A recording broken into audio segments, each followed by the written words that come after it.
Merci à Lermont pour son invitation et merci à vous d'être là donc, pour cette intervention autour de ce sujet inépuisable et inépuisé et inépuisable qu'est la virginité. Ce qui est incroyable quand on commence à travailler sur cette thématique-là, c'est qu'on a l'impression qu'on commence à travailler sur une thématique sur laquelle déjà tout a été dit, une thématique traditionnelle, et on se rend compte à l'inverse qu'on doit se recycler chaque année, qu'il y a des choses qui changent et que c'est une thématique extrêmement dynamique. Alors, il y a pour les jeunes filles tunisiennes évidemment différentes manières d'envisager l'impératif de virginité prémaritale. Elles peuvent totalement s'en affranchir, bien évidemment. Elles peuvent y adhérer par choix ou par contrainte, et elles peuvent tenter de négocier cet impératif. Et c'est à une réflexion sur cette négociation que je vous invite ici, en précisant que l'objectif n'est pas de porter un jugement sur les représentations et sur les pratiques qui seront abordées, mais bien plutôt de donner la parole aux personnes concernées et d'essayer de comprendre les logiques individuelles, sociales et culturelles qui sont en jeu. Donc l'étude de la virginité n'est pas une fin en soi pour moi, mais plutôt un moyen qui permet d'appréhender certaines logiques et dynamiques de société, notamment en ce qui concerne le domaine de la norme. Toutes les sociétés ont des normes, tout particulièrement au niveau de la sexualité, c'est un des domaines qui est le plus normalisé dans les sociétés. Donc comment une société codifie un domaine et comment se fait la transgression. Contrairement à ce qu'on peut penser, la transgression se fait rarement au hasard, elle est rarement anarchique et elle obéit à un certain savoir-faire et un savoir-faire, et donc à une certaine codification à la fois individuelle, sociale et, comme on va le voir, religieuse. Donc je propose de partager avec vous cette réflexion à partir d'enquêtes ethnographiques que je réalise en Tunisie depuis maintenant plus d'une dizaine d'années, tant auprès de jeunes femmes que de praticiens de santé qui exercent en cabinet privé ou dans des espaces de soins publics, comme des dispensaires, des plannings familiaux, etc. Donc j'ai travaillé dans deux endroits principaux, tout d'abord à Tunis, aussi bien dans des quartiers populaires que dans des quartiers UP, parce que la virginité ne concerne pas que les milieux populaires, contrairement à ce qu'on dit, elle concerne toutes les classes sociales. Et j'ai travaillé au centre-ouest de la Tunisie, donc à Gafsa, aussi bien en milieu ruraux qu'en milieu urbain. Ce sont mes deux points principaux. Après, j'ai travaillé aussi un peu dans d'autres zones, mais on va dire que le principal de mon matériel ethnographique vient de ces deux régions de la Tunisie. Ce que je vous propose en plan, c'est que dans un premier temps, je vais contextualiser l'impératif de virginité d'un point de vue à la fois religieux, juridique et puis social. Ensuite, je vais décrire les réfections chirurgicales de l'hymen, donc l'hyménographie, l'hyménoplastie, ainsi que le recours à ce qu'on appelle les hymens artificiels chinois. C'est la partie la plus drôle, vous avez bien raison. C'est vraiment la partie la plus drôle. En analysant comment ces pratiques sont appréhendées par les jeunes filles et le corps médical. Enfin, donc à partir d'avis juridiques musulmans qui ont été produits entre 1987 et 2009, j'expliciterai la manière dont certaines éminences musulmanes sunnites ont été amenées à légitimer le recours aux réfections chirurgicales de vertu et le recours aux hymens artificiels chinois, en faisant de ces derniers de possibles techniques de purification et d'absolution. D'accord ? Donc je montrerai en définitive comment les subterfuges de virginité sont à l'intersection entre savoir-faire et savoir-taire. Alors contextualisons d'abord un petit peu cet impératif. D'un point de vue d'abord religieux. Alors la norme virginale est souvent considérée comme une norme religieuse, pourtant son caractère religieux est un petit peu ambivalent. Car si le Coran énonce clairement que l'acte sexuel en dehors du cadre du mariage est prohibé pour les deux sexes, il s'agit d'un péché de zina, il n'y est jamais question de la virginité des époux à proprement parler, ni des preuves que doit en apporter la jeune femme le soir des noces. Donc, la souraya, la chemise nuptiale qu'on brandit, vous savez, c'est quelque chose de catholique. Hein, on ne trouve pas ça dans le Coran. Dans le catholicisme, ce n'était pas en réalité le sang de la défloration, c'était quelque chose qu'une jeune fille pendait à la fenêtre pour montrer qu'elle avait ses premières menstruations et qu'elle était donc mariable. C'est de là que ça vient. Hein. Après, évidemment, on est dans le bassin méditerranéen et ça se répand. Mais ce n'est en rien inscrit dans le Coran. D'accord ? Alors après, il est vrai que les écrits de quelques grands théologiens de l'islam, ainsi que la tradition prophétique, donc les hadiths, qui vont relater les actes et les paroles du prophète, vont œuvrer à une certaine mise en valeur de la virginité féminine. Par exemple, au IXe siècle, plusieurs paroles du prophète valorisant les femmes vierges vont être rapportées, notamment par le théologien égyptien Razali, qui est un des plus connus, et qui va s'évertuer au XIIe siècle à écrire donc dans son livre des bons usages en matière de mariage que la virginité de l'épousé est une des 8 qualités, je le cite, qui rendent la vie conjugale heureuse. Hein, donc Razali, c'est vraiment une référence. Alors je vous le cite juste pour que vous imaginiez en fait ce qu'il y a dans cet ouvrage des bons usages en matière de mariage. Donc, que la femme soit vierge. La virginité a en effet 3 avantages. Premièrement, la vierge aimera son mari, s'habituera à lui, et cela influera favorablement sur l'affection conjugale. Le prophète n'a-t-il pas dit « Vous devez prendre une femme aimante ». Le caractère est ainsi fait qu'il se complaît à ses premières habitudes. Deuxièmement, cette circonstance est de nature à parachever l'affection du mari envers la femme. En effet, le caractère de l'homme est tel qu'il éprouve une certaine aversion pour celle qu'un autre époux a déjà caressée. Et cela est pénible pour le caractère de l'homme, chaque fois qu'il y pense. Certaines natures éprouvent plus que d'autres une telle aversion. Troisièmement, la Vierge ne gémira pas après son premier mari, car en général, l'amour le plus puissant est le premier qu'on éprouve. Fin de citation. Vous voyez quand même qu'ils ont œuvré quand même à mettre en valeur cette... Alors, les arguments, on en reviendra quelque peu androcentrés de Razali, trouvent fréquemment écho dans les discours masculins actuels, hein, même s'ils ne citent pas forcément Razali parce qu'ils ne le connaissent pas, mais l'idée que la norme virginale est religieusement prescrite est une idée commune qui est défendue par la plupart des interlocuteurs. Ainsi, si la norme virginale n'est pas explicite dans le texte coranique, elle ne constitue pas moins une préférence notoire qui va se faire peu à peu une norme sociale plutôt intransigeante. Au regard du droit tunisien, néanmoins, la non-virginité de l'épouse ne peut aujourd'hui faire ni l'objet de l'annulation de mariage, ni l'objet d'un divorce pour préjudice. Le marié prend seul la responsabilité du divorce, qui est considéré comme un divorce caprice à ses torts. Donc tout ce qui est des histoires de répudiation qu'on a pu lire, entendre avant, n'est plus possible en fonction de la loi aujourd'hui. Cependant, on ne peut pas dire que c'est significatif d'une véritable liberté sexuelle préconjugale. Pourquoi ? Parce que par exemple le statut de concubinage, qui s'il n'est pas interdit par la loi, est souvent jugé comme un mariage non conforme ou un délit de prostitution. Donc le concubinage, même s'il se fait, est très compliqué.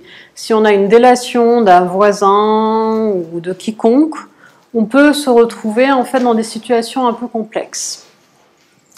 L'acte sexuel préconjugal reste donc un délit social, considéré toujours au prisme de la religion musulmane, où toute relation hors mariage est perçue comme un péché. Il existe en outre une circulaire du ministère de l'Intérieur. Donc les circulaires du ministère de l'Intérieur ne font pas partie de la loi, hein, c'est deux choses différentes. Donc il existe une circulaire du ministère de l'Intérieur qui interdit aux hôteliers tunisiens d'héberger un couple de Tunisiens non mariés. Donc après, évidemment, ça dépend de l'hôtel, ça dépend du prix qu'on paye aussi. Cette répression est également présente dans l'espace public, où un couple peut être interpellé, je cite, pour atteinte aux bonnes mœurs.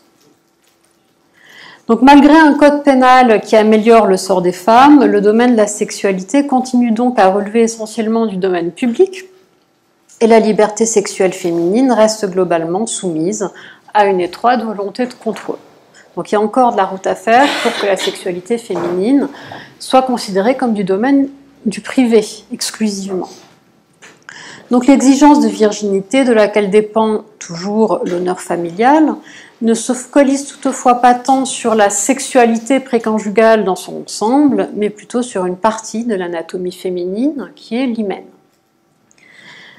Alors là, on passe à la contextualisation sociale justement, puisque le langage commun qui nomme la virginité et sa perte dans le milieu social est très significatif, puisque le terme de sbeya, qui qualifie toute jeune fille avant qu'elle ne se marie, signifie littéralement celle qui garde son hymen, son sba. Le sba, c'est l'hymen.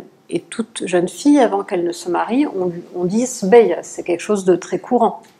Même d'ailleurs une personne qui va déjà avoir un certain âge et qui n'est pas mariée, on va continuer à l'appeler sbeya, et si elle meurt alors que elle ne s'est pas mariée, on va dire de manière très glorieuse qu'elle est morte en étant sbeya. Et ça, c'est bien, quoi. Metet sbeya, c'est chouette, quoi.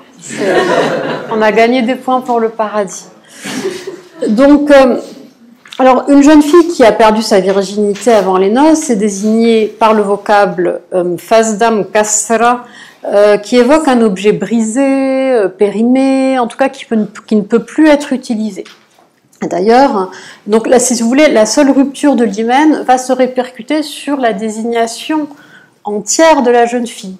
Quand la jeune fille perd son hymen et qu'elle dit « tkasart », je me suis cassée, ça veut dire que le seul état de la membrane de l'hymen se répercute sur son être tout entier qui s'est cassé. Tkasart. D'accord ?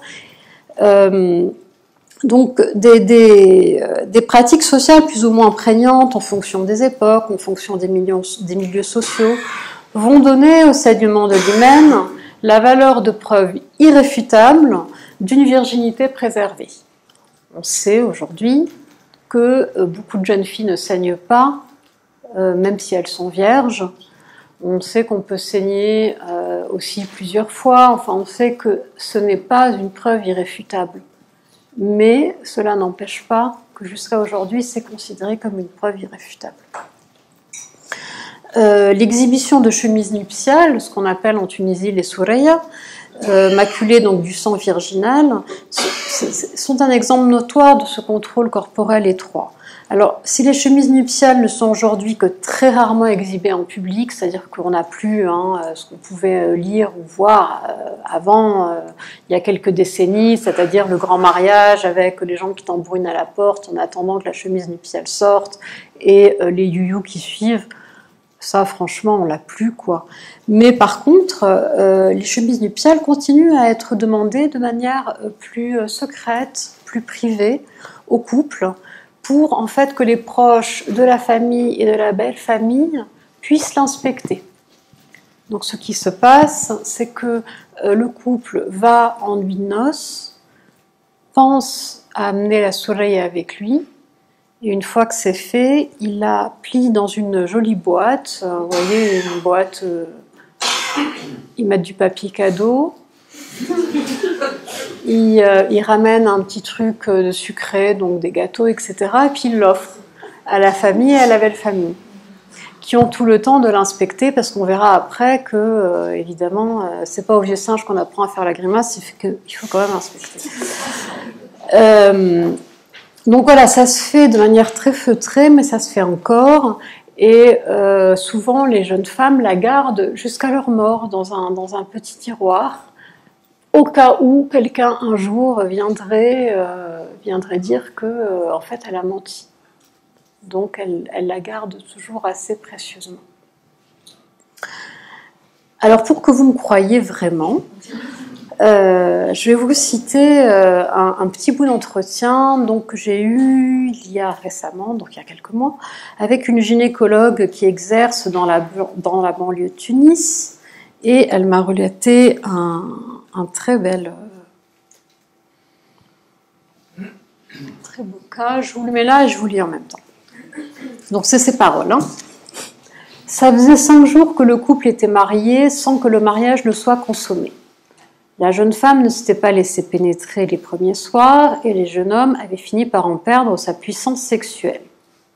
De retour de 5 jours de voyage de noces, le couple devait impérativement montrer une chemise nuptiale. Ils souhaitaient que le sang soit réel, ce qui les a amenés à me demander une défloration chirurgicale faite au-dessus de la chemise nuptiale. Si j'ai tenté de les raisonner et leur ai demandé de prendre le temps d'établir sereinement leur relation, les jeunes mariés n'ont rien voulu savoir.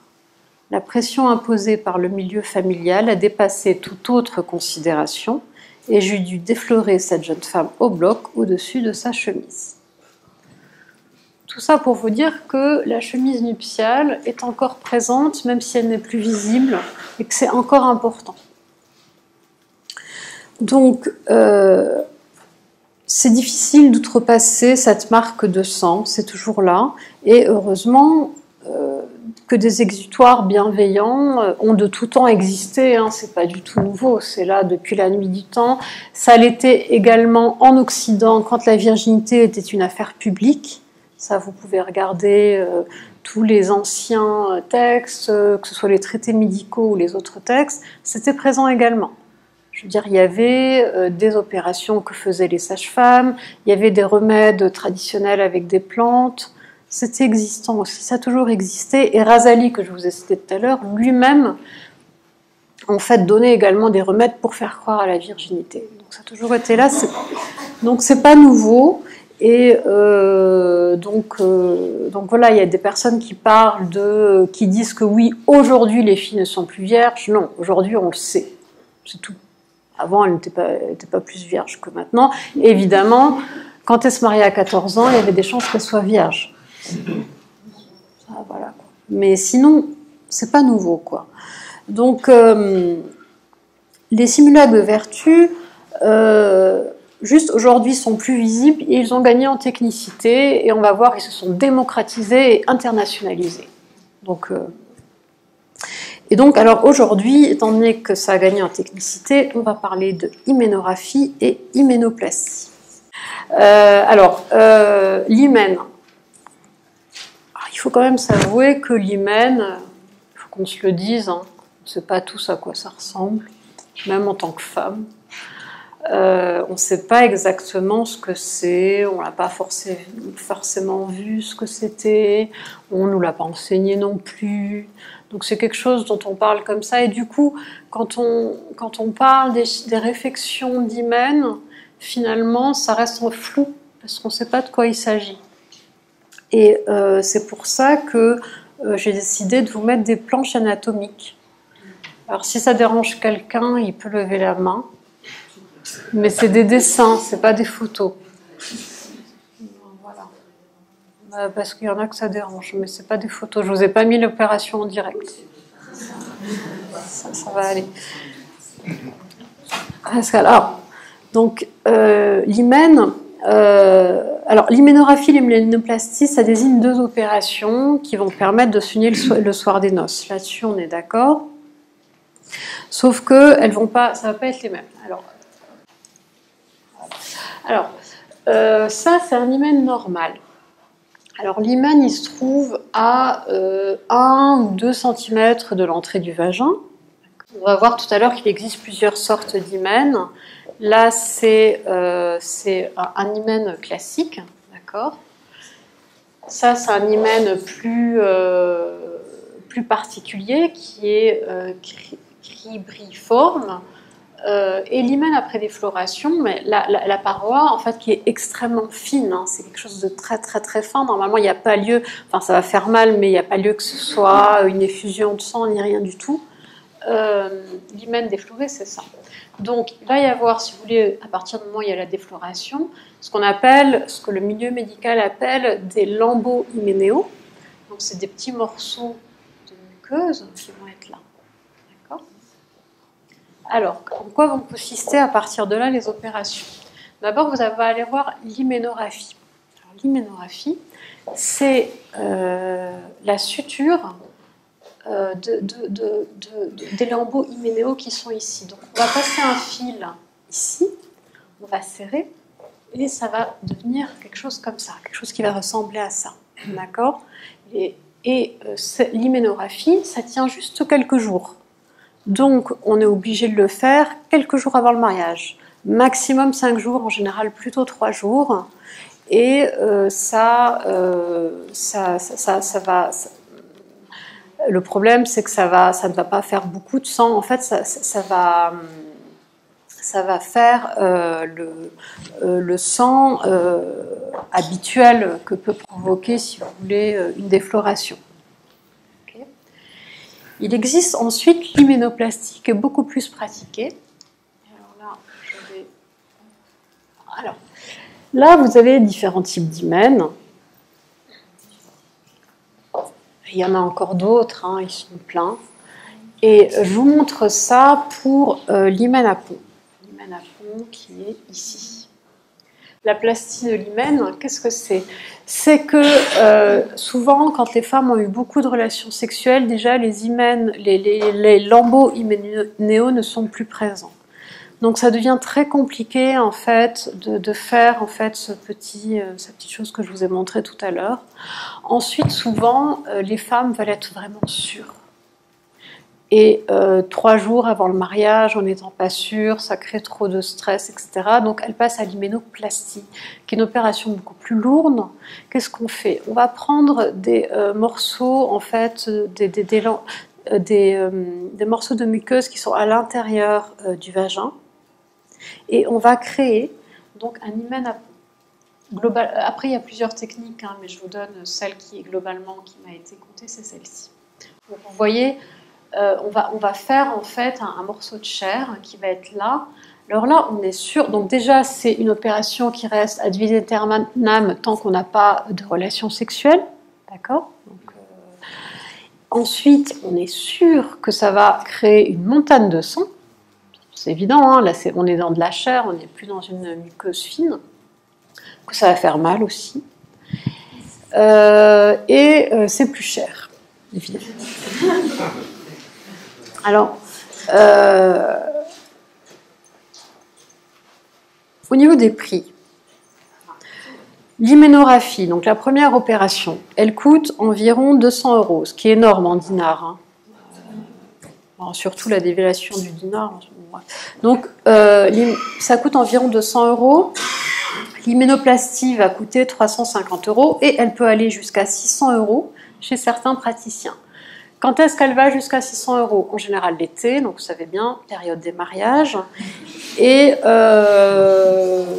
quand le gynécologue, ils le disent absolument sans scier, hein, quand les gynécologues voient que la personne est vraiment dans un besoin très pressant, type elle se marie tout de suite, c'est la cata et tout, elle est prête à mettre la somme qu'il faut, et là c'est bingo. Donc voilà pour les prix. Et il faut savoir que quand j'ai commencé mon terrain, donc dans les années 2000, c'était très compliqué de trouver des gynécologues qui acceptaient de dire qu'ils faisaient ces opérations-là. C'était très très compliqué. Même des gynécologues qui étaient connus pour faire ces opérations-là me démentissaient de manière très absolue qu'ils ne faisaient pas ces opérations. Ça a complètement changé. Vraiment. C'est-à-dire que maintenant, pour trouver un gynécologue qui dit qu'il ne fait pas ces opérations, c'est quasiment introuvable. Enfin, je veux dire, tout le monde le dit. Et ça va beaucoup plus loin, c'est que maintenant, en général, les gynécologues ont des sites internet expliquant les opérations. Vous pouvez aller voir un gynécologue Tunisie, vous en avez trouvé plein, expliquant les différentes opérations et expliquant les prix avec un numéro de téléphone. Donc aujourd'hui, c'est vraiment quelque chose de commun. Il y a également, évidemment, des agences de tourisme médical. Il y a Esthética Tour, que j'avais vu il y a quelques années, mais il y en a plein d'autres, qui proposent des formules all-inclusive. Donc là, pour le coup, pour les femmes qui vivent en France et qui vont au Maghreb, qui comprennent donc un voyage en Tunisie, 3 jours d'hôtel et une hyménoplastie pour 1 250 €. En sachant qu'en France, l'opération varie entre 1 800 et 2 500 €.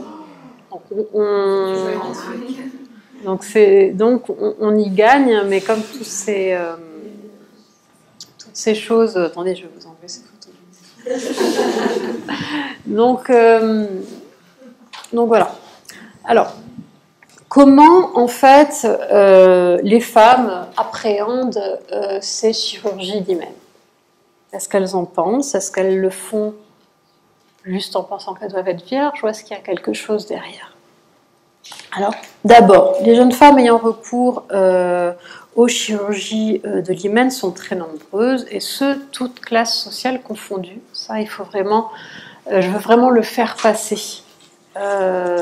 On n'a pas de statistiques, évidemment, on n'en aura jamais, mais les gynécologues expliquent très clairement que c'est pas une histoire de classe sociale, d'éducation. Il y a des médecins, il y a des avocats, la virginité outrepasse la classe sociale, vraiment.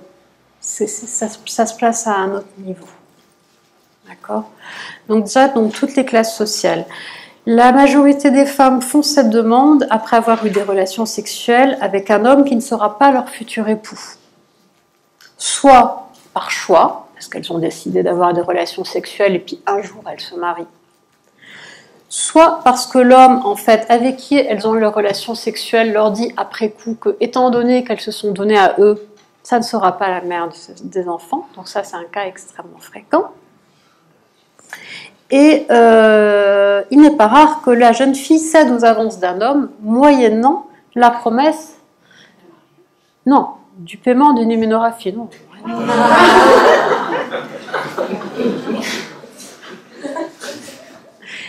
Et donc c'est assez marrant parce que des gynécologues me racontent des fois je comprends pas, il y a une jeune femme qui arrive et il y a 2 hommes et ils payent chacun la moitié de la somme. On ne sait pas, est-ce qu'ils ont fait ça à 3, on ne sait pas quoi, est-ce qu'il y a un pote qui aide l'autre, est-ce qu'en fait elle a saigné 2 fois donc elle considère qu'il y en a... Voilà, il y a plein d'arrangements qui se font au sein des cabinets de gynécologues. Voilà quoi.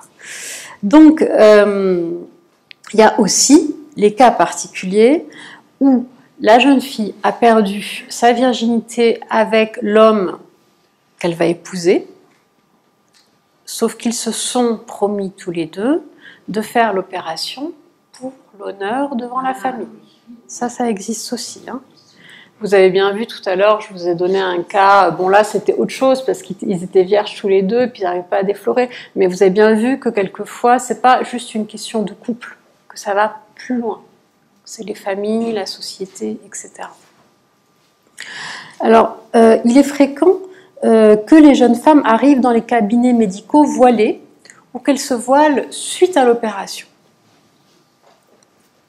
Parce que si le recours à cette chirurgie de l'intime est une manière de protéger son honneur, c'est également un moyen de se réhabiliter une pureté. Et ça, c'est très important. Parce qu'alors, c'est gravé dans la psychologie de la plupart des jeunes filles que j'ai rencontrées. Vraiment. Il est vraiment intéressant de constater qu'après l'opération, la majorité des témoignages fait en effet état d'une virginité retrouvée, non seulement sur un plan physique, mais aussi sur un plan moral.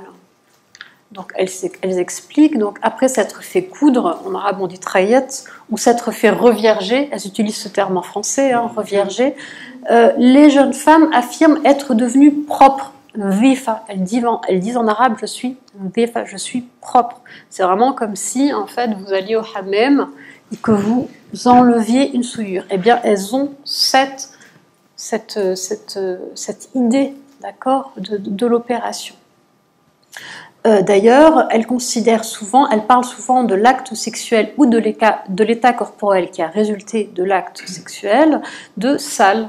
Elles utilisent le mot masar ou masra. J'étais sale. Kont masra. J'étais sale.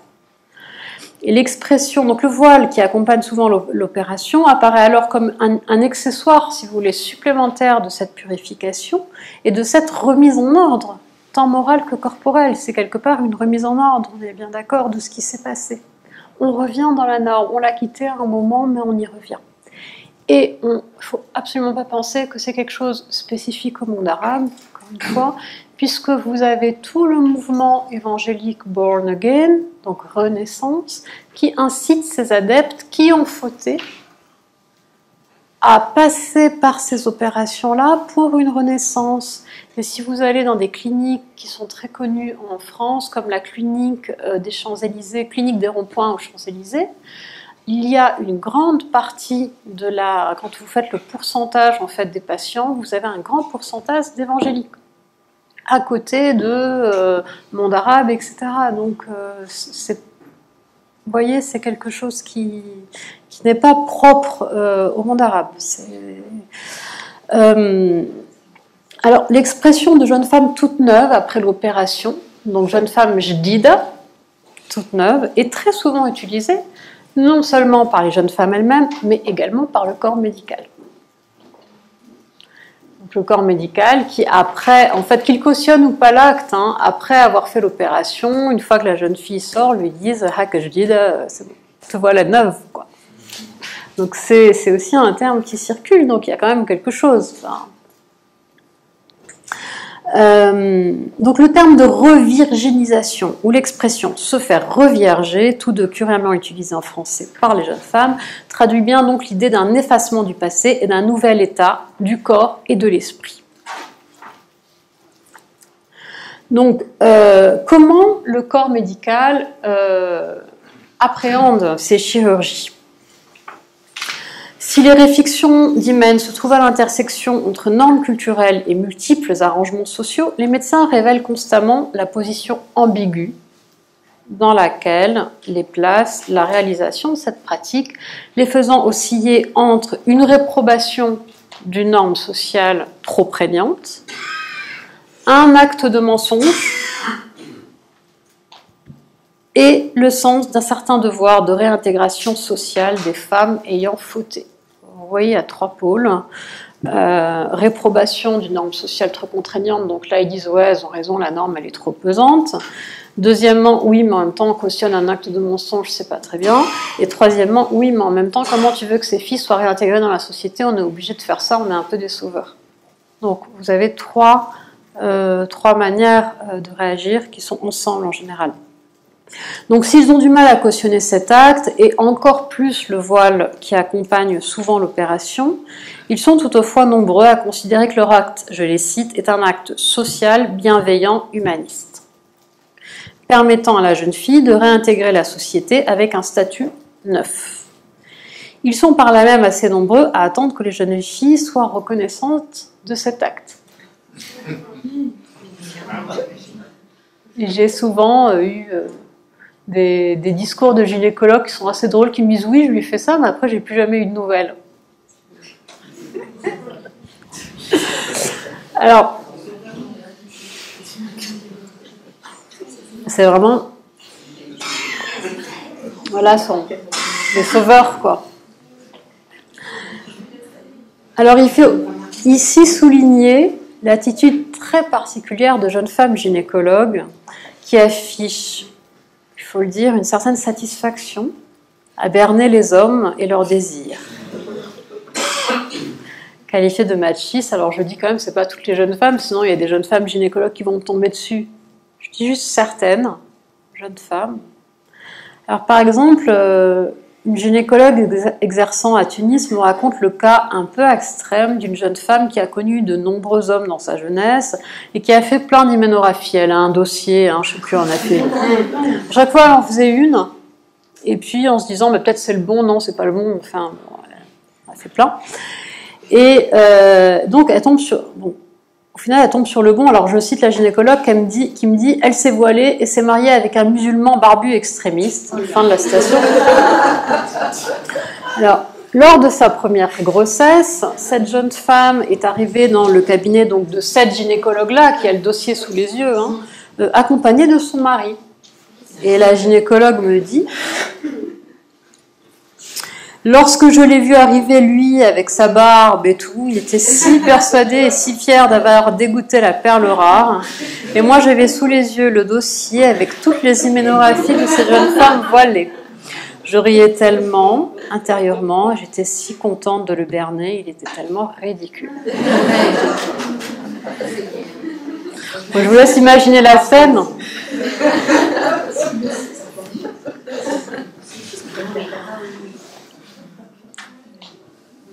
Mais donc toujours dans cette idée quand même que vous voyez là on est dans quelque chose bon évidemment qui nous fait rire parce qu'on imagine la scène et puis c'est digne d'un film comique, enfin c'est incroyable, mais il faut savoir que vraiment à côté on a cette psychologie de ouais je me suis purifiée, j'ai effacé mon passé, enfin je veux dire faut vraiment tout ça va ensemble quoi, c'est quelque chose de très fort. Et alors bon qu'est-ce qu'on fait si on n'a pas l'argent pour l'hyménographie? C'est là qu'on passe aux hymen artificiels chinois. Entre autres, parce qu'il existe plein d'autres choses, mais c'est tellement pratique ces hymen artificiels chinois, ça arrive chez soi, c'est bien, on peut en acheter plusieurs, on peut les essayer, c'est génial. Alors, on sait que depuis tout le temps, il y a le recours au sang fictif d'un animal. Tout le monde connaît ça, le poulet, le machin, tout ça. On sait aussi, et on verra pourquoi après, qu'il y a l'option filament de safran. On verra pourquoi. C'est pas pour rien que c'est filament de safran et pas d'autre chose. Il y a filament de safran. Après, il y a d'autres choses que je vais pas vous dire, puis c'est un peu dégueulasse, on s'en fout. Mais il y a donc, depuis les années 90, les hymen chinois. Alors, qu'est-ce que c'est? Donc, c'est un produit conçu dans les années 90. C'est au départ un sextoy japonais, pas chinois, japonais. C'est un sextoy pour couple en mal de nouvelles sensations. Ils veulent s'amuser, ils se mettent des ovules, on a l'impression qu'elle est vierge, c'est drôle, d'accord? Juste en aparté, je vous dis quand même, encore une fois, pour sortir du monde arabe et arrêter avec ces clichés, qu'au Brésil, l'opération d'hyménographie et d'hyménoplastie est aussi très répandue. Dans l'idée, en général, ça se fait aux 10 ans d'un couple et c'est un cadeau d'anniversaire de mariage.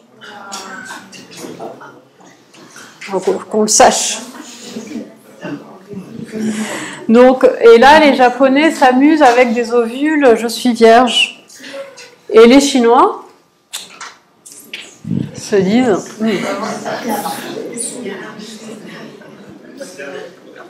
Donc c'est pour ça qu'on a appelé ça hymen artificiel Jijimo au départ, parce que c'était la marque Jijimo et maintenant tout le monde le fait, il y a des copies, on va voir que c'est l'escalade de non mais moi le mien il est mieux, on va voir.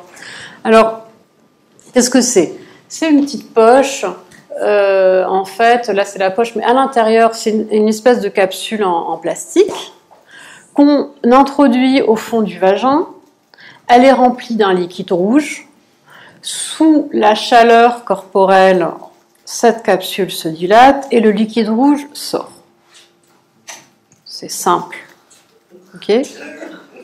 On est dans quelque chose de simple. Alors, j'ai fait pour vous une petite capture d'écran qui va vous réjouir. Parce qu'on peut en acheter plein. Et plus on en achète, moins ça coûte.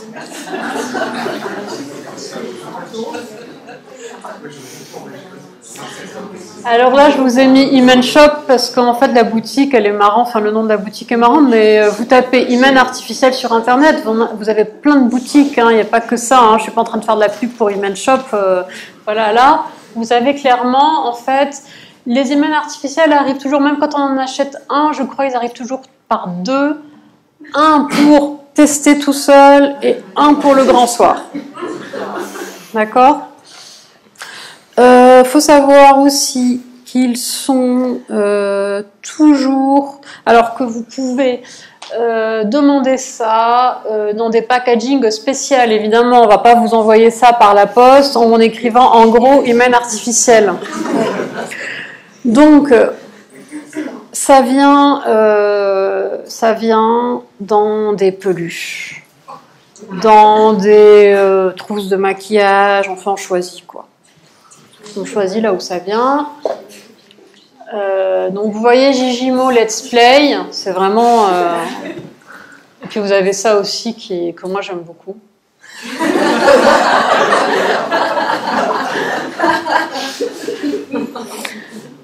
Donc on est quand même...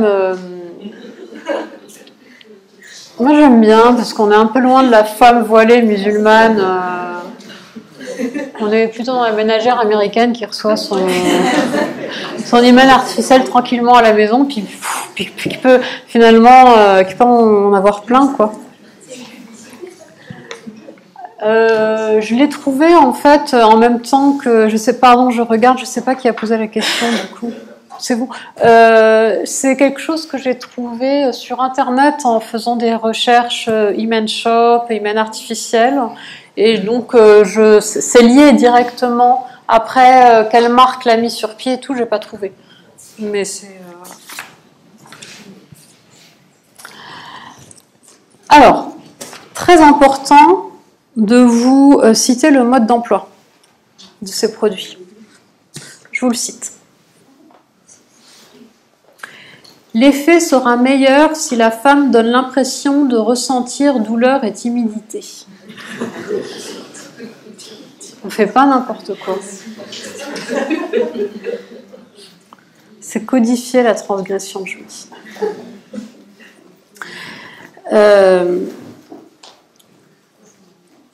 Donc, ça, on verra pourquoi aussi c'est très important face à l'homme, qu'il ait vraiment l'impression, en fait, qu'on est vierge. Parce que si on ne fait pas de bruit, qu'on donne l'impression d'apprécier, ça veut dire qu'a priori, avant... Donc non. Là, en fait, on manifeste de la douleur, etc. De la timidité, etc.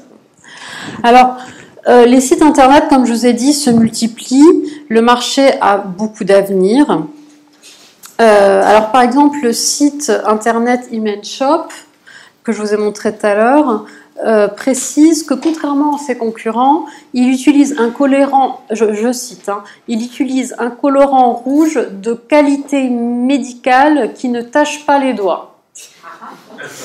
Alors ça fait rire, ça veut dire qu'avant ils ont essayé un truc qui ressemble à de l'encre. Donc comme vous voyez, en plus, il propose des réductions à l'achat de plusieurs kits. Et alors, il faut savoir qu'à côté du produit le plus basique, il y en a d'autres sur d'autres sites, dont par exemple l'hymen Jeanne d'Arc.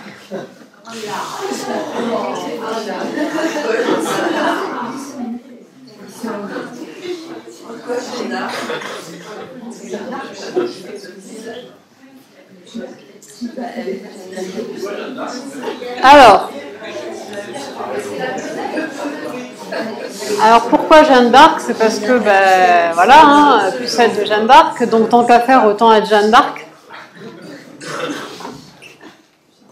Et puis il y a aussi un autre qui est plus élaboré, qui s'appelle Virginia Care, et alors qui contient, lui, attention, de la poudre lyophilisée de sang bovin.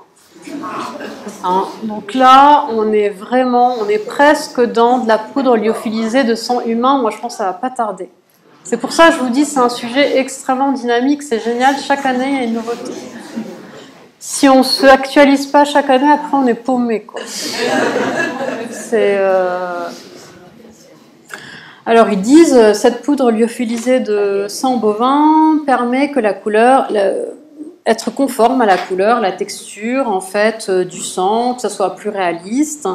Et nous avons également des pilules de virginité. Donc les pilules, elles contiennent du faux sang dont la couleur et la texture est encore plus réaliste que le sang bovin. Après, voilà. Et si vous voulez, vous avez encore mieux des kits de virginité artificielle. Alors ça, c'est super. Donc les kits, ils sont vendus quand même à 110 €. Alors ça reste moins cher que l'opération. Et pour le kit, vous avez quoi? Vous avez 2 pilules de virginité artificielle.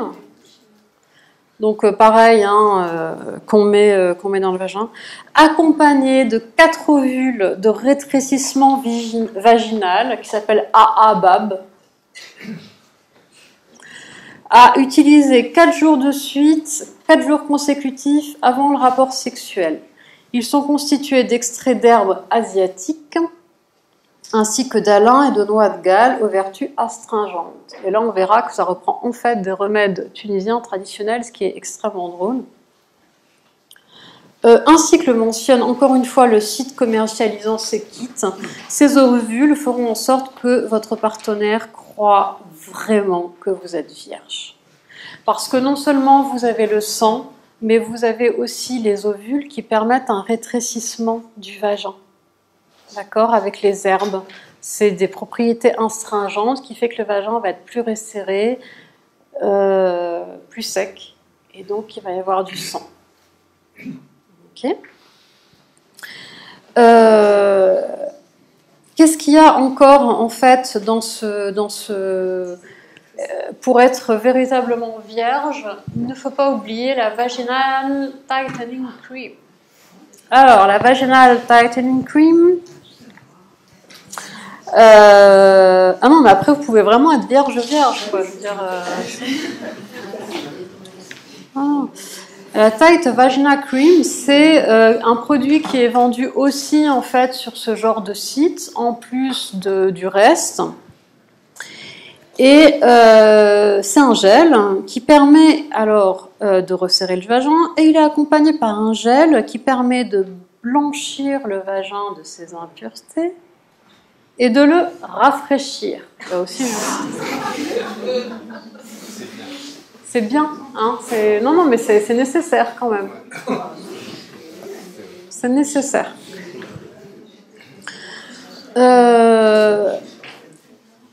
À savoir que donc on peut noter qu'il y a aussi, enfin, on pouvait aller regarder, mais que dans ce site-là, on dit qu'il faut que je me dépêche, donc bref, on voit que toutes les normes de genre en fait sont concentrées, hein, c'est-à-dire qu'une femme, elle doit être pure, elle doit être blanche, et voilà, elle doit être vierge, mais en même temps, dans ce site-là, on vend des gels pour sensibiliser le clitoris, des gels pour augmenter la poitrine, donc elle doit être aussi quand même désirable. Enfin bref, vous avez en fait un biais pour analyser les désirs en fait masculins au niveau de la femme parfaite qui est absolument incroyable. Juste aussi pour vous dire que je me demande, ça c'est une question laissée en suspens, si bientôt on n'aura pas au niveau chirurgical à côté de l'hyménographie et l'hyménoplastie ce qu'on appelle la vaginoplastie, parce que ça rejoint ça. La vaginoplastie, c'est une opération qu'on fait en général aux femmes qui ont eu beaucoup d'enfants ou qui sont âgées pour en fait réduire le vagin, pour le retonifier, etc. On se demande quand même si quelque part ça va pas rentrer dans les mœurs de se faire le tout, c'est-à-dire l'hyménoplastie, la vaginoplastie, enfin voilà, c'est-à-dire que ça c'est encore quelque chose à suivre et encore une dynamique à suivre. Très rapidement, les vérifications masculines sont extrêmement importantes parce qu'évidemment ils ne sont pas dupes, ils sont un peu énervés. Et alors, ils échangent entre amis tout ce qui est les signes de ce qu'ils appellent la Vierge authentique. La Vierge authentique. Alors sachez-le, Vierge authentique. On le voit dans les postures corporelles. L'expérience des jeunes, les postures corporelles, les jambes et le bassin sont considérés comme révélateurs de l'expérience des jeunes femmes en matière sexuelle. Donc, jambes ramassées, bassin petit. De la même manière, les lèvres vaginales, les lèvres et le vagin, les petites lèvres doivent être droites. Alors vous vous débrouillez comme vous pouvez. Évidemment, le vagin étroit.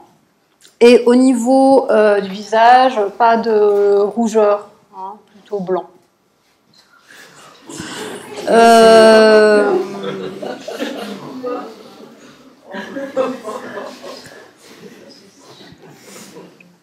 Ensuite, aussi, le sang. Le sang, alors, sachez-le, le sang virginal n'est pas rouge comme l'autre sang. À ce qui paraît, il est safrané. D'où, en fait, l'utilisation du safran. Et d'où l'expression en arabe, quand on parle d'une jeune fille qui est vierge, on dit « mza'afra », safrané. C'est parce que, soi-disant, je ne sais pas, hein, la couleur du sang virginal n'est pas rouge. Et puis aussi, sachez-le, il ne sent pas le sang. Il sent, je cite, une odeur de rose, pour ainsi dire, divine.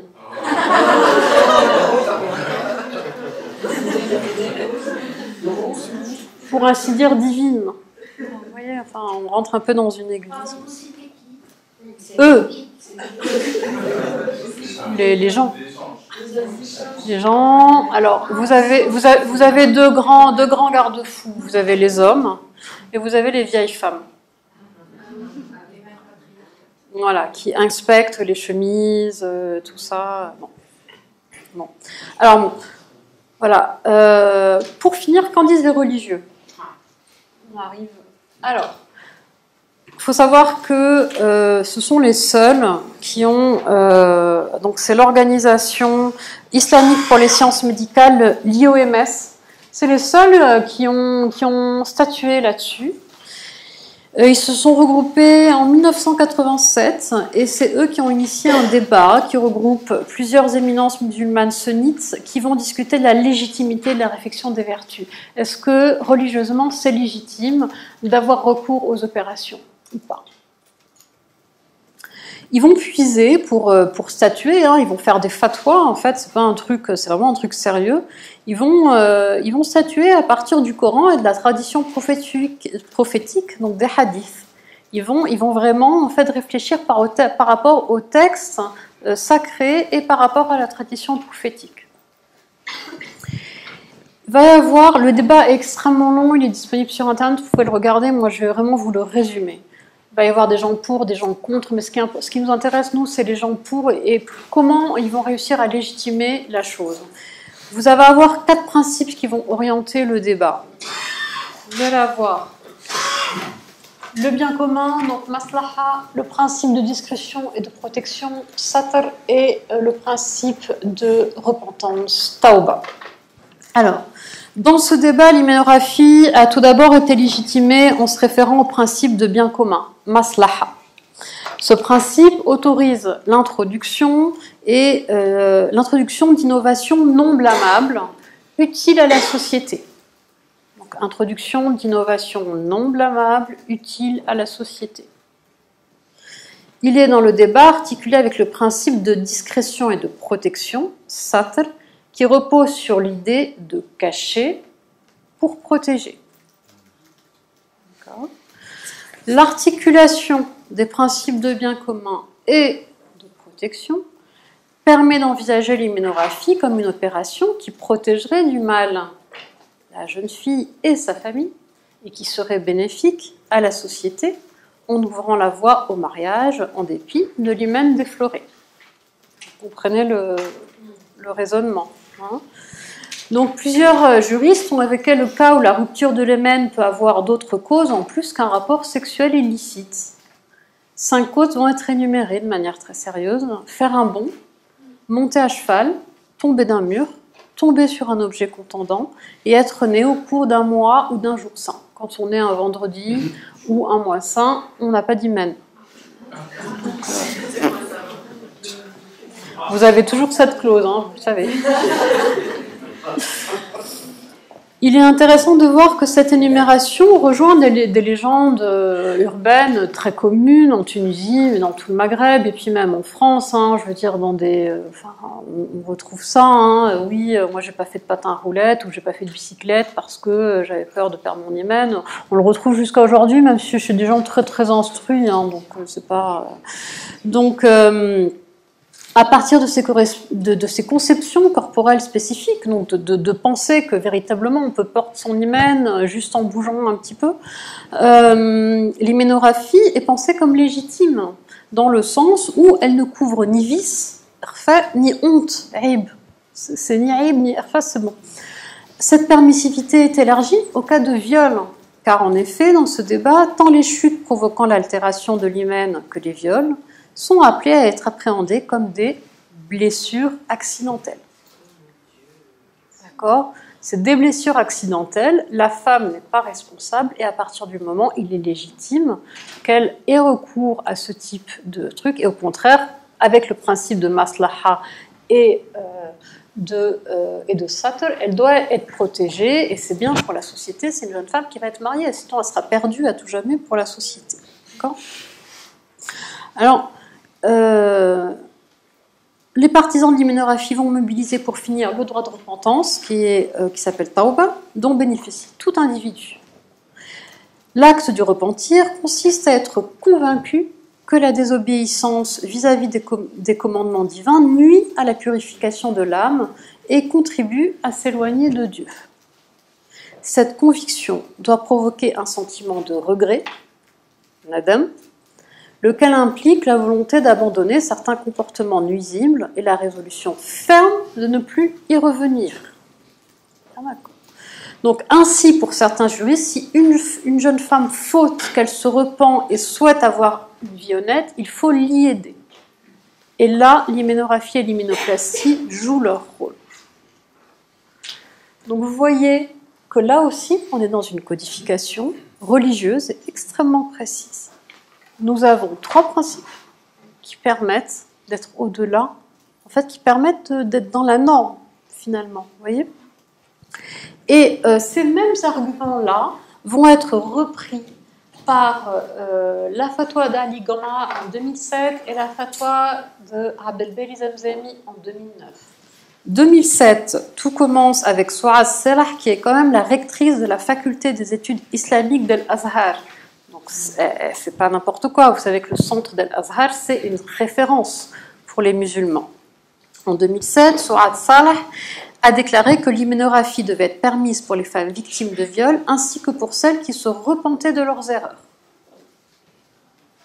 Quelques jours plus tard, le grand moufti d'Égypte, Ali Gomra, lui emboîte le pas en faisant une allocation publique télévisée et où il partage un avis favorable à la pratique de l'hyménographie. Il autorise l'hyménographie, y compris pour des raisons de mode de vie, à savoir si la femme a été prostituée avant. D'accord ? Le moufti égyptien explique que selon ce principe, la femme n'a pas à avouer à son mari sa défloration intérieure ni la réfection d'hymen, car dans pareil cas, il faut opter pour le moindre mal. Et ça, c'est quelque chose qui est très répandu. Hein, il faut se protéger, il faut opter pour le moindre mal. C'est quelque chose d'important. En 2009, Abdelbeli Zemzemi, vous devez avoir entendu parler de lui, c'est un imam marocain, assez drôle, assez controversé, qui a toujours des idées, qui fait toujours des fatwas un peu bizarres. Et lui, alors, ce qui est très drôle, c'est qu'il est député islamiste du Parti de la Renaissance et de la Vertu.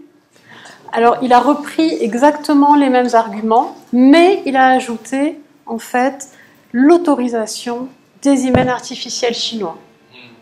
Et si vous regardez dans la presse marocaine de 2009, vous allez avoir tout un tas de trucs parce que les femmes allaient dans les souks marocains pour demander les hymens artificiels chinois et les vendeurs s'énervaient en leur disant qu'ils n'en avaient pas, quoi. alors qu'en fait, ils en avaient tous. Quand on cherche un peu, on en trouve, quoi. Donc, même en Tunisie, hein, mais c'est très compliqué. Donc, mais tout le monde a ça derrière le comptoir. Et tout le monde était très énervé que Abdelbeli Zemzem y avait permis ça, parce qu'après, la femme était allée chercher le truc. Alors, pour finir très vite, donc, comme disait l'anthropologue Maurice Godelier, c'est intéressant de voir comment les gens manipulent les règles de leur société tout en donnant l'impression de s'y conformer. On est bien d'accord là, hein. On n'est pas dans une transgression totale, on est dans quelque chose qui donne l'impression en fait qu'on se conforme et on transgresse pas totalement, puisque de toute façon à la fin on reste vierge. Donc à partir de l'analyse du discours de plusieurs catégories d'acteurs, donc j'ai mis en valeur certaines logiques individuelles, sociales, religieuses de cette négociation. J'ai montré la complexité de la thématique et la complexité des arrangements dont relève la vie sexuelle des jeunes filles. Les simulacres de vertu protègent les femmes d'une très lourde sanction sociale. Elles permettent de construire des espaces interstitiels qui permettant de vivre en fait leur sexualité. Et pour reprendre ce que dit Jean Pouillon, les illusions communes sont l'armature des sociétés. Il suffit de faire comme si, hein, et ça c'est partagé par toutes les sociétés. On voit également que la transgression ne se limite pas à contrevenir à une règle, c'est bien plus compliqué que ça. Elle est une co-construction, une coproduction sociale qui n'engage pas seulement la personne qui transgresse la règle, mais un ensemble d'acteurs. La norme de virginité prénuptiale peut être considérée comme relevant de l'ordre d'une économie morale de la sexualité qui oblige à penser ensemble à la fois la production et la réception de systèmes complexes de valeurs, de normes et d'émotions. Donc la logique de transgression de la norme est intéressante à prendre en compte, car finalement on se rend compte que tant qu'on arrive à cacher la transgression, on n'est pas considéré comme transgresseur. Donc transgresser n'est pas uniquement dépasser un interdit, mais c'est plutôt et surtout manifester le dépassement de l'interdit. Quelqu'un qui dirait qu'il n'est pas vierge, là, en fait, à partir du moment où on manifeste, là, on est transgresseur. Mais si on sait faire et on sait taire, on n'est pas transgresseur. On est dans la norme. Donc, il y a là, en fait, comme vous voyez, une tension entre morale collective et éthique individuelle, où sanction et protection se côtoient. On le voit, hein, ces sanctions, protection, de manière... Voilà, se côtoient, s'entremêlent, c'est là. Voilà, je vous remercie pour la qualité de votre écoute.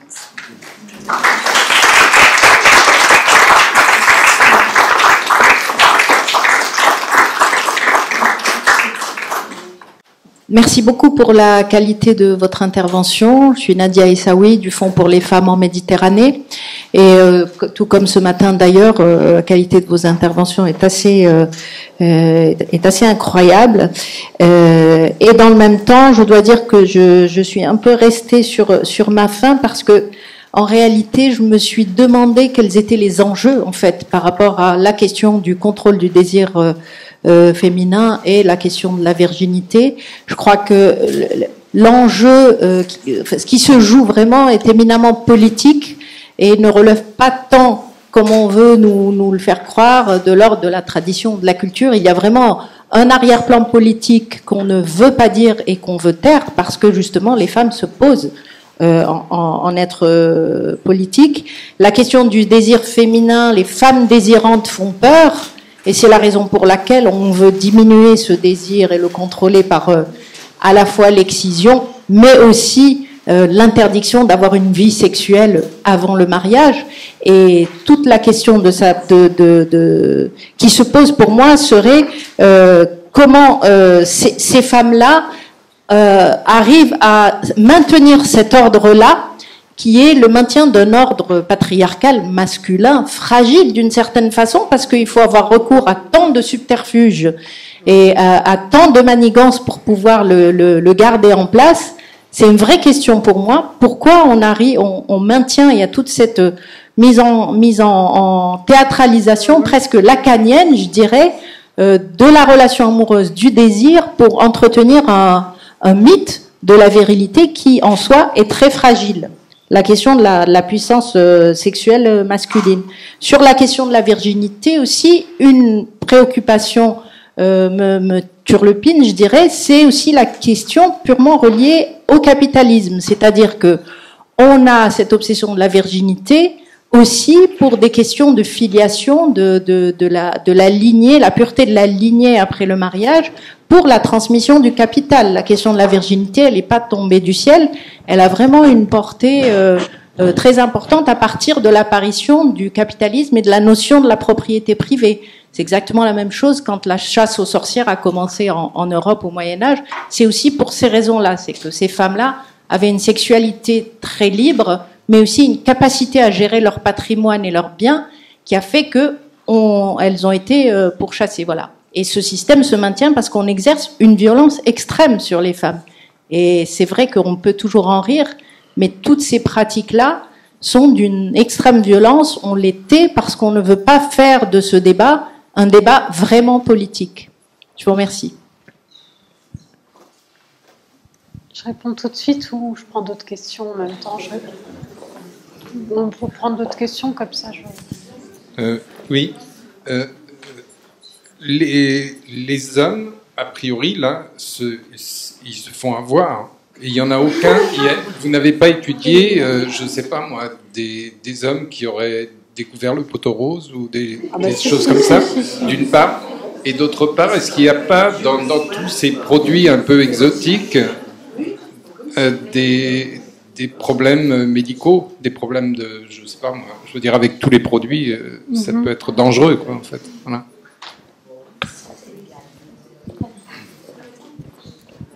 Elle prend plusieurs questions. Puis... Bonjour, je voulais me remercier pour la qualité de votre intervention. J'ai une question à vous poser.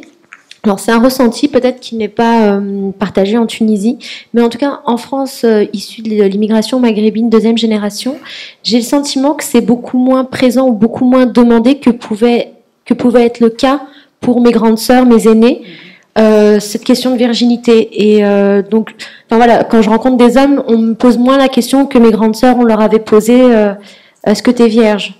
Et donc du coup, je voulais savoir si en Tunisie, ces nouvelles générations, parce que comme elles sont pas dupes, le retard du mariage fait que on se marie comme en France quasiment vers 27 ans. Donc si ça a un impact au niveau du changement des regards des hommes justement, ou pas du tout, ou ça reste quand même ancré.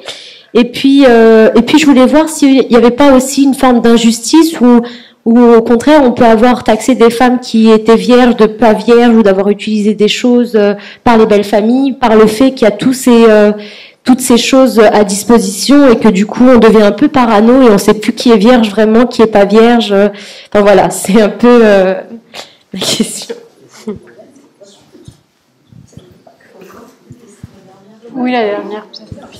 Bonjour, merci beaucoup. Alors moi j'ai une question s'il vous plaît sur votre avis sur les évolutions possibles sur le sujet en Tunisie, notamment quand on voit que en Tunisie les droits des femmes avancent de plus en plus. Récemment j'ai pu lire que une circulaire avait été jugée non conforme à la Constitution pour les femmes pouvant désormais épouser des non-musulmans, également sur la question de l'héritage. Et que pensez-vous du coup sur la virginité? Est-ce que également ça peut être dorénavant accepter d'avoir des relations hors mariage, en tout cas en Tunisie?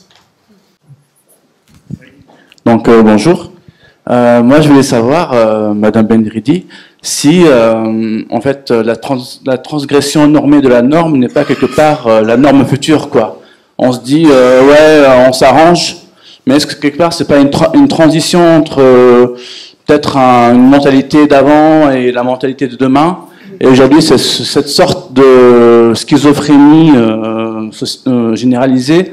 Est-ce que c'est pas justement un passage d'une époque vers une autre quoi? Voilà. Merci. Alors, la première question sur l'enjeu politique. Alors évidemment, de toutes les manières, c'est une question politique à partir du moment où on touche à la sexualité ou au patriarcat. On sait que ça, c'est toujours en fait lié aux politiques. Aussi, vous avez parlé des femmes qui maintiennent cet ordre-là. Là aussi, c'est très important puisqu'on sait, même si on parle souvent de la domination masculine, ce sont souvent les femmes contre les femmes. C'est-à-dire que ce sont les femmes qui maintiennent cet ordre sur leurs filles. On est bien d'accord. Les mères sur les filles, mais aussi les tantes, etc. Évidemment, en fait, de devoir utiliser en fait tous les recours, les subterfuges, c'est une violence sur les corps. On est bien d'accord. Maintenant, ce qui est le plus violent, c'est la norme elle-même. Et je pense que, parce que si vous voulez, tous ces subterfuges-là permettent de survivre quelque part et d'avoir une certaine sexualité. Donc, beaucoup de gens me disent oui, mais toutes ces pratiques-là devraient disparaître. Non, ce qui doit disparaître, c'est la norme. Tant qu'elle est là, tous ces subterfuges doivent rester. Maintenant, il y a quelque chose vraiment qui me semble très important. Que le problème soit politique, patriarcal, etc. Moi, je pense que c'est aux femmes, à un moment, de taper le poing sur la table pour dire « moi, j'arrête de jouer le jeu ». Parce que tant que ce ne sont pas les femmes qui arrêteront de jouer le jeu, personne n'arrêtera de jouer le jeu. Les sociétés sont patriarcales, elles le sont partout. Si les femmes ne disent pas « moi j'arrête », ça continuera toujours. Donc on peut dépolitiser le problème en disant « c'est à toi de dire à ton futur mari ou à ton conjoint « moi je ne suis pas vierge, et si ça ne te plaît pas, c'est pas mon problème, tu pars ». Et effectivement c'est compliqué en fonction du milieu social auquel on a,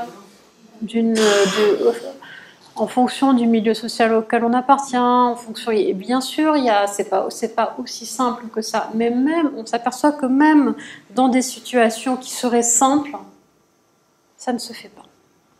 Et les femmes là-dessus, on parle d'agency féminine, les femmes là-dessus doivent être au courant. Il y a des associations qui travaillent en Tunisie là-dessus, puisque depuis la Révolution, on a quand même ces comités de genre, on a le mot genre qui est arrivé en Tunisie, qui n'était pas utilisé avant.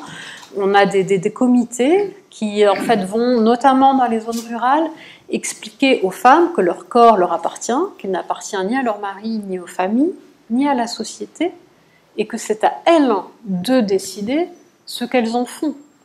Et à partir du moment... Déjà, la loi va dans le sens des femmes, c'est-à-dire qu'il n'y a pas, ça c'est une grande chance, il n'y a pas en fait cette loi qui emprisonne une femme qui ne serait pas vierge, etc. Ça, on ne l'a pas. Donc à partir de ce moment-là, c'est aux femmes d'agir. Je ne sais pas si j'ai répondu à votre question, mais je pense véritablement que là, on désenclave le problème. Et les mères doivent également être éduquées pour ne pas transmettre ce genre de choses. Éthique et morale. Oui, c'est... Donc, pour la deuxième question, les hommes poteaux roses. Si j'en ai parlé, en fait, bien sûr, qui connaissent tous les subterfuges. Ils acceptent non, puisqu'ils essaient de trouver, en fait, des femmes authentiquement vierges. Alors, ils font les malins, ils essaient mais justement, ça rejoint une question qui a été posée, c'est du coup, est-ce qu'il n'y a pas une paranoïa? Oui.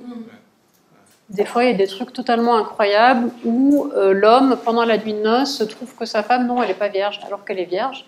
Il dit non, moi, on ne me berne pas comme ça, son hymen, il n'est pas assez... il n'est pas assez étroit, etc. Elle n'est pas vierge, et la pauvre fille se retrouve alors que potentiellement elle était vierge. Donc là, on revient toujours à la même question, c'est la question de l'éducation.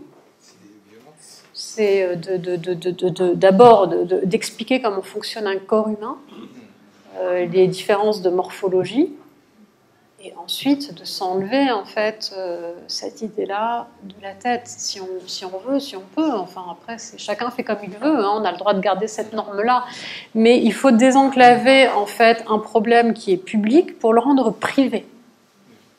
C'est tout le problème en fait, c'est comme le problème du religieux et de l'étatique.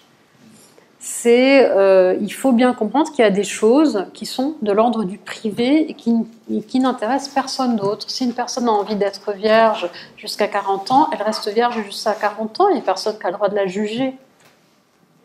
Le problème, c'est que c'est public.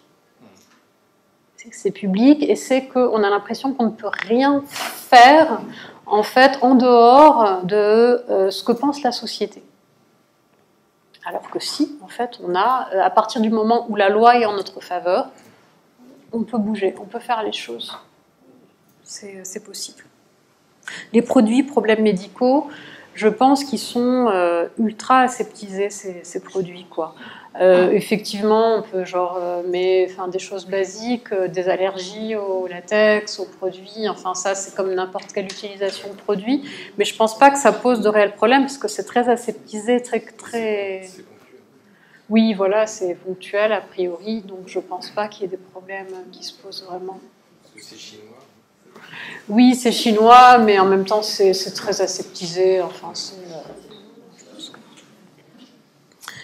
L'immigration. Oui, vous m'avez parlé de l'immigration maghrébine où c'est moins présent. Moi, je sais pas si vous avez regardé ce film-là de Milano, en fait, sur les roses noires, hein, qui est un documentaire exceptionnel sur justement ces personnes issues de l'immigration maghrébine et sur... alors, c'est pas spécifiquement sur la virginité, mais c'est tout ce qui est leur rapport aux hommes. Donc, c'est des jeunes femmes, c'est des adolescents, donc leur rapport aux garçons, à leur corps, etc. Et quand même, ça reste une question qui est très présente. Là, moi, je pense qu'il faut faire attention sur ce qu'on dit en surface, sur ce que les hommes demandent aussi en surface et ce qui se passe réellement après. Parce que les hommes ont bien compris que maintenant, c'était un peu has-been, si vous voulez, de demander à ce que t'es vierge. Ça se fait pas trop, quoi. Et qu'on pouvait aussi rater, en fait, un mariage parce qu'on avait posé la question. Donc, faut aller en profondeur pour voir comment ça se passe. Je pense que de plus en plus d'hommes acceptent que la femme ne soit pas vierge. Après, au niveau des pourcentages, encore une fois, on ne peut pas en donner. Je sais que ça aussi, ce que j'entends quand je fais mon terrain, c'est que des hommes acceptent sur le coup, c'est-à-dire que ça ne leur pose aucun problème, et qu'après, pendant la relation, quand survient un problème, ça ressort. Ça, c'est quelque chose de très fréquent aussi. Donc voilà, j'espère que petit à petit ça va se dissoudre, comme on dit, avec l'éducation, avec l'agency des femmes qui comprennent que voilà, leur corps leur appartient, elles font ce qu'elles veulent, que c'est une question privée.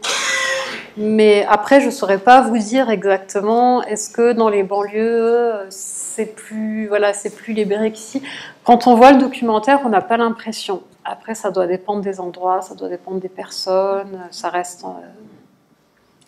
voilà, quoi, c'est... Les évolutions possibles, en fait, en Tunisie. En ce moment, je pense que c'est compliqué, notamment avec la révolution qui a vraiment cristallisé deux pôles qui étaient là avant, hein, de toutes les manières, mais avec, d'un côté...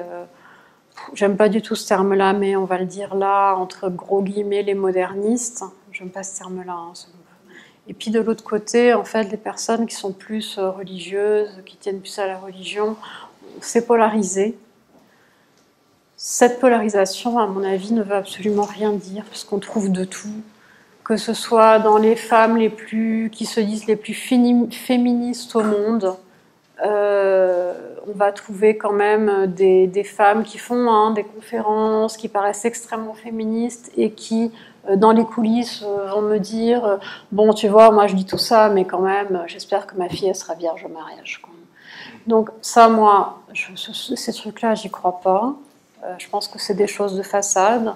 De la même manière, au niveau du religieux, comme vous savez, le voile ne fait pas la nonne, et c'est pareil. Donc c'est très compliqué. Je pense qu'il y a des cristallisations qui se font. Je pense qu'il va y avoir une évolution. Je pense que le corps va être au centre de cette évolution. Très clairement, en fait, c'est dans les corps et par les corps qu'on va faire changer les choses. Mais il faut, en fait, que derrière, il y ait une prise de conscience. Et je ne pense pas qu'il faut que ça vienne d'en haut. Je pense pas que ce soit justement les politiques. Ça marche pas. Quand vous regardez l'histoire de la Tunisie, bon, ça a marché sur le coup, mais regardez là, on est retourné en arrière. Quand vous avez Bourguiba, en fait, qui dit aux femmes de se dévoiler. Alors, vous avez des images très belles et très touchantes de femmes qui se dévoilent soudainement, etc. Donc oui, là, ça venait d'en haut, c'était une injonction. Ben Ali a dit, les femmes n'ont pas le droit, de toute façon, de se voiler. Ok, mais qu'est-ce qui se passe maintenant?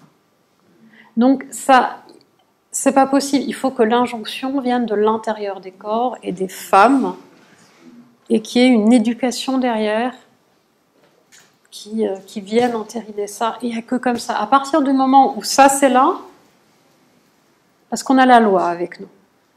Et à partir du moment où on a la loi, c'est bon, quoi. On n'a pas besoin que ça vienne d'en haut. C'est ça, ça c'est très important. Et alors, la transgression, norme, transition, ouais, tout à fait. Je pense que c'est, bien sûr, c'est ce qui se passe dans toutes les sociétés.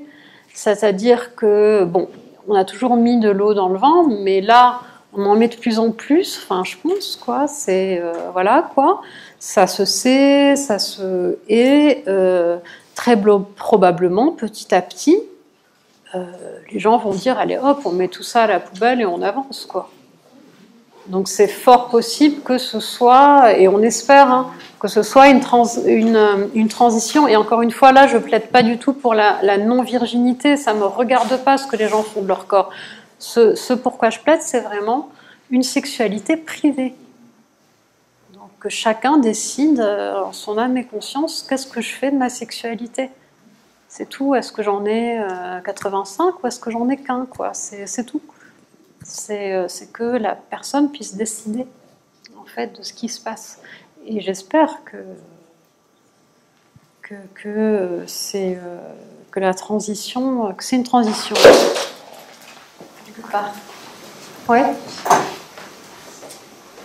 Je sais. Si je peux me permettre, en même temps, là, les fatwas et qui viennent d'ailleurs parfois de théologiens avec des idées un peu islamistes, et justement, il renforce finalement cette norme de virginité, c'est-à-dire comme a dit la dame, en même temps, c'est quand même une violence aussi sur les corps des femmes, ça renforce finalement aussi la domination masculine, et c'est toujours les femmes qui doivent tout faire pour faire semblant qu'elles sont vierges, parce que en fait, ça renforce la norme. Donc, je me posais la question, c'est justement puisqu'en fait, c'est pas vraiment coranique, il n'y a pas énormément de choses, pourquoi est-ce qu'il n'y a pas dans le monde musulman éventuellement des fuqaha qui vont avoir un autre discours et qui vont dire non, finalement, on n'a pas besoin de toutes ces technologies parce que la norme de virginité, cette histoire d'hymen, elle n'est pas noir sur blanc. On ne parle pas d'hymen, même le hadith qui parle de virginité, on ne parle pas de fixation. Alors, il y en a quelques-uns. Alors, est-ce qu'il n'y a pas ce qui serait tout à fait aussi envisageable par rapport à l'islam? Il n'y a aucune voie comme un peu alternative. Il y a quelques voix en fait en Tunisie. Hein. Il y a quelques personnes, notamment des femmes, qui expliquent ça. Mais je parle de l'islam, au sein de l'islam. Mais ouais, après, oui, ce dont tu parles, c'est vraiment justement quelque chose du coup qui serait plus public. Mais je crois que plus ou moins ça se fait. Enfin, globalement, et que justement, mais c'est tellement ancré socialement que du coup, on veut pas l'entendre. Et je pense que le problème vient de toutes les manières de ce qui est inscrit dans le Coran, c'est-à-dire que la relation légitime, elle est au sein du mariage, parce que c'est ça qui pose problème finalement. En général, une fois qu'on est marié, bon, il y a des divorces, hein, le problème se pose plus. Mais c'est en fait toute cette sexualité prémaritale qui pose problème. Et là-dessus, le Coran dit c'est un péché, une sexualité prémaritale. En dehors, tu vois... c'est l'adultère, oui, ça j'ai dit ça ce matin. Mais c'est pas l'adultère. Oui, le zina, enfin avant le mariage, pendant ou après. Enfin, c'est toute relation qui n'est pas dans Mais le après, mariage. toi, tu parles du sang. Mais la virginité, elle peut avoir une notion, ça peut être vierge, ça existe aussi dans le catholicisme, mais on ne se focalise pas sur l'hymen. Voilà, Les textes ne se focalisent pas sur l'hymen. Donc on peut imaginer une lecture, puisqu'il y en a beaucoup, aussi qui justement, on dit, c'est pas l'hymen, donc la virginité, elle est psychique, elle est symbolique, elle est pas. Mais il y en a une, voilà. et une des plus connues, en fait, ça a été celle de Bourguiba. Qui a écrit un texte, je pense que ce texte date de 1957, je pense, qui dit, et qui a fait une allocation publique télévisée. Et c'est pour ça que les Marocains traitent les Tunisiens de libertins. C'est parce que il y a eu en fait cette prise de position, et Bourguiba a été très clair. Il a dit médicalement, en fait, la plupart des femmes ne saignent pas. Donc c'est même pas une question, on réfléchit même pas. Mais je parlais d'un point de vue religieux, c'est ça en fait, pas politique. Ben oui, religieux. Après, moi je pense que religieux, si tu regardes Abdelbeli Zemzemi, qui est le théologien marocain qui a toujours des positions en fait très libres. Bon, eh bien Abdelbeli Zemzemi, quand il fait ses fatwas, et qui dit par exemple qu'il autorise aux femmes la masturbation, etc., enfin toutes ces choses-là, eh bien il y a un tollé. Il y a un tollé, mais pas particulièrement dans le monde religieux, dans la société. C'est la société qui s'oppose. Et c'est là, en fait, qu'on comprend que le pivot est compliqué. C'est que si le pivot est social, et qu'on attend que tout le monde soit d'accord, on ne peut pas y arriver. En France, il a fallu 3-4 générations. Oui. Excusez-moi, mais je dois intervenir de manière très très désagréable. On peut parier le fait que quand toutes ces jeunes femmes qui auront fait recours à ce genre de trucs et deviendront mères, elles auront une attitude sans doute moins autoritaire avec leurs filles. Ce n'est pas sûr.